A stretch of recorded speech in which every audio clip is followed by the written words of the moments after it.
চৈত্র সংক্রান্তি বা পয়লা বৈশাখের দিন পারলে এই গাছটিকে স্পর্শ করে মনস্কামনা জানান। সকল মনস্কামনা পূর্ণ হবে। দেবাদিদেব মহাদেবের আশীর্বাদে পরিবারের বাধা বিপত্তি সমস্ত কিছু দূর হবে এবং পরিবারের সার্বিক মঙ্গল হবে।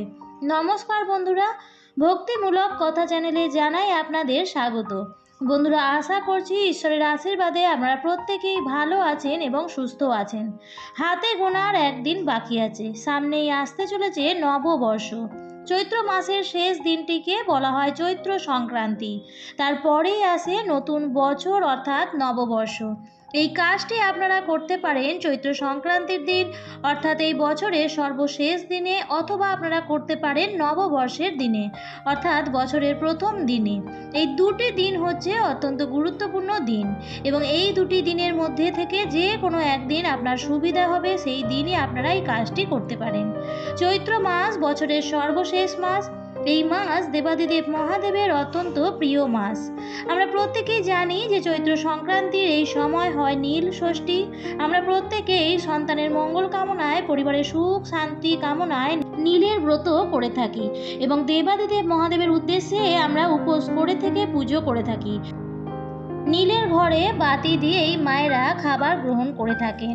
চৈত্র সংক্রান্তির এই দিনটি কিন্তু আপনারা দেবাদিদেব মহাদেবের পুজো অবশ্যই করবেন। মহাদেবের কৃপা না থাকলে জীবনের প্রতিটি পদক্ষেপে বাধা বিপত্তির সম্মুখীন হতে হবে। বন্ধুরা, যে পরিবারের উপর ঈশ্বরের আশীর্বাদ থাকে না, তারা প্রতিটি পদক্ষেপে বাধাপ্রাপ্ত হন। তাই তাদের শিক্ষা, তাদের কর্মজীবনে কোনো উন্নতি হয় না, তাদের বিবাহিত জীবনও সুখের হয় না, বিবাহে বাধা আসে, পরিবারের প্রত্যেক সদস্যদের মধ্যে মনোমালিন্য বাড়তে থাকে। তাই বন্ধুরা, ঈশ্বরের আশীর্বাদ আমাদের প্রত্যেকের একান্ত কাম্য। আর যে চৈত্র মাসে আবার হনুমানজির জন্ম মাস, মনে করা হয় চৈত্র মাসের পূর্ণিমা তিথিতে হনুমানজি জন্মগ্রহণ করেছিলেন এবং এই জন্যই মাসটিতে হনুমানজির আরাধনা করাও অত্যন্ত ভালো। যারা হনুমানজিকে মানেন, হনুমানজির মন্দিরে গিয়ে এই চৈত্র মাসে অবশ্যই পুজো দেবেন এবং হনুমানজি যদি সহায় থাকেন তাহলে সর্বসংকট আপনাদের দূর হবে। আবার হনুমানজি হচ্ছেন শ্রীরামের পরম ভক্ত।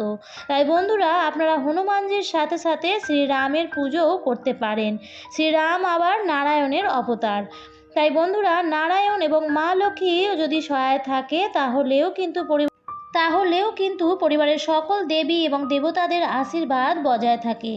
অর্থাৎ বন্ধুরা, আপনার যিনি ইষ্ট দেবতা আছেন, সংক্রান্তির দিন অথবা নববর্ষের দিন অবশ্যই আপনি তাকে স্মরণ করবেন এবং সেই মন্দিরে গিয়ে পূজা অর্চনা করবেন। চৈত্র সংক্রান্তির দিন অবশ্যই চেষ্টা করবেন দেবাদিদেব মহাদেবের পুজো করতে, কারণ তিনি হচ্ছেন আদিযোগী। মহাদেবের আশীর্বাদ থাকলে সারা বছর অত্যন্ত ভালো কাটবে। তাই আমার সকল বন্ধুদের কাছে অনুরোধ করব যে আজকের ভিডিওটি সম্পূর্ণ দেখবেন এবং দেখার পর যদি ভালো লাগে তাহলে অবশ্যই কিন্তু একটি লাইক করবেন, কমেন্টে লিখবেন হর হর মহাদেব এবং বন্ধুরা অবশ্যই ভিডিওটি শেয়ার করবেন আপনাদের নিকট আত্মীয় স্বজন এবং বন্ধুবান্ধবদের সাথে। আর বেশি দিন বাকি নেই, তাই ভিডিওটি পেলে প্রত্যেকেই উপকৃত হবেন এবং আপনাকে ধন্যবাদ জানাবেন। চলুন বন্ধুরা, আসা যাক মূল পর্বে। এবার আমি আপনাদের বলে দিই কোন গাছকে আপনারা স্পর্শ করবেন এই বিশেষ দিনে, কখন স্পর্শ করবেন এবং কিভাবে স্পর্শ করবেন, এছাড়াও কী জিনিস এই গাছের সামনে নিবেদন করে আপনারা মনস্কামনা জানাবেন। এবং সেই গাছটি যদি কোনো মন্দির সংলগ্ন এলাকায় বা কোনো মন্দির সংলগ্ন প্রাঙ্গণে আপনারা দেখতে পান তাহলে তো অত্যন্তই ভালো ফল পাবেন। চৈত্র সংক্রান্তির দিন অথবা নববর্ষের দিন আমি আগেই বলেছি কোনো শিব মন্দিরে গিয়ে পূজা অর্চনা অবশ্যই করবেন। শিবলিঙ্গে যদি সম্ভব হয় পঞ্চামৃত দিয়ে অভিষেক করবেন, গঙ্গার জল দিয়ে অভিষেক করবেন এবং শিব মন্দিরে অবশ্যই সেদিন একটি ঘিয়ের প্রদীপ ধরিয়ে দেবেন। মন্দির সংলগ্ন এলাকায় যদি কোনো বেল গাছ দেখতে পান বন্ধুরা, তাহলে শিব পুজো দেওয়ার পর সেই বেল গাছটিকে স্পর্শ করে আপনারা নিজেদের মনস্কামনা জানাবেন। তবে এটি করার আগে কিছু কাজ অবশ্যই আপনাদের করতে হবে। প্রথম, আপনারা কোনো মন্দিরে গিয়ে দেবাদিদেব মহাদেবকে অভিষেক করবেন। বিল্লপত্র সহযোগে পঞ্চামৃত দিয়ে আপনারা দেবাদিদেব মহাদেবকে অভিষেক করবেন এবং দেবাদিদেব মহাদেবের সামনে শিব মন্দিরে আপনারা একটি ঘিয়ের বাতি প্রজ্বলিত করবেন। যদি আর্থিক সমস্যা থাকে, যে কোনোভাবে আপনার হাতে অর্থ থাকছে না, অর্থ উপার্জন করছেন বেরিয়ে যাচ্ছে, তাহলে এই কাজটি আপনাদের অবশ্যই করা উচিত। কারণ চৈত্র সংক্রান্তির এই বিশেষ দিনে ভগবান কুবের শিব মন্দিরে বসে একটি ঘিয়ের প্রদীপ প্রজ্বলিত করেছিলেন এবং তার ফলে কুবের হয়েছেন ধন সম্পত্তির দেবতা এবং সমস্ত দেবতাদের কোষাগার তার দখলে। এবং কুবের মহারাজ যদি সন্তুষ্ট না থাকেন, তাহলে আপনার কাছেও ধন সম্পত্তি কোনোভাবেই থাকবে না। তাই বন্ধুরা, চৈত্র সংক্রান্তির সন্ধেবেলায় গিয়ে প্রদীপ যদি শিব মন্দিরে জ্বালাতে পারেন এবং এমনভাবে শিব মন্দিরে জ্বালাবেন যেন চৈত্র সংক্রান্তির দিন সারা রাত সেটি প্রজ্বলিত থাকে। এবং তারপর যেটা করতে হবে, সেটি শিব মন্দির সংলগ্ন দেখবেন এলাকায় শিব মন্দির সংলগ্ন এলাকায় দেখবেন যে কোনো বেল গাছ আছে নাকি। দেখা যায় যে শিব মন্দিরের আশেপাশে বেল গাছ থাকে, কারণ দেবাদিদেব মহাদেবের বেল গাছ অত্যন্ত প্রিয়, কারণ বেল গাছ হচ্ছে মা পার্বতীর অংশ। অনেকেই হয়তো জানে না যে বেল গাছ কীভাবে তৈরি হয়েছে বা সৃষ্টি হয়েছে। চলুন বন্ধুরা, আপনাদের ছোট্ট করে জানিয়ে দিই। পুরাণ অনুযায়ী একবার দেবী পার্বতী এবং তার সখীরা অর্থাৎ জয়া, বিজয়া ও জয়ন্তী প্রমোদ ভ্রমণে বের হওয়ার পরিকল্পনা করলেন। দেবী পার্বতী তার বাহন সিংহ সহযোগে সখীদের নিয়ে গেলেন একটি পর্বতে। দীর্ঘ পথ পরিক্রমায় ক্লান্তিতে দেবী মাতার কপালে দেখা যায় একটু শ্বেতবিন্দু বা ঘাম। সেই শ্বেতবিন্দু মাটিতে পড়ার সাথে সাথে তার থেকে একটি ছোট গাছের জন্ম হয়, যার ছিল 3টি পাতা। তখন সখীরা পার্বতীকে বললেন, হে দেবী, এই দেখো তোমার এই অংশ, এর একটি নাম প্রদান করাও তোমার কর্তব্য। দেবী পার্বতী তখন সেই গাছের নাম দিলেন বিল্লবৃক্ষ। তারপর তিনি নিজের শরীরের নানা অংশ সেই গাছে স্থাপন করলেন। যেমন গিরিজা রূপে তিনি রইলেন শিকড়ে, কাত্যায়নী নামে রইলেন ফলে এবং দুর্গা রূপে রইলেন ফুলে। তিনি নিজেই ঘোষণা করেন মহাদেবকে এই গাছের পাতার এবং ফুল দিয়ে পুজো করলে তিনি সবচেয়ে তুষ্ট হবেন।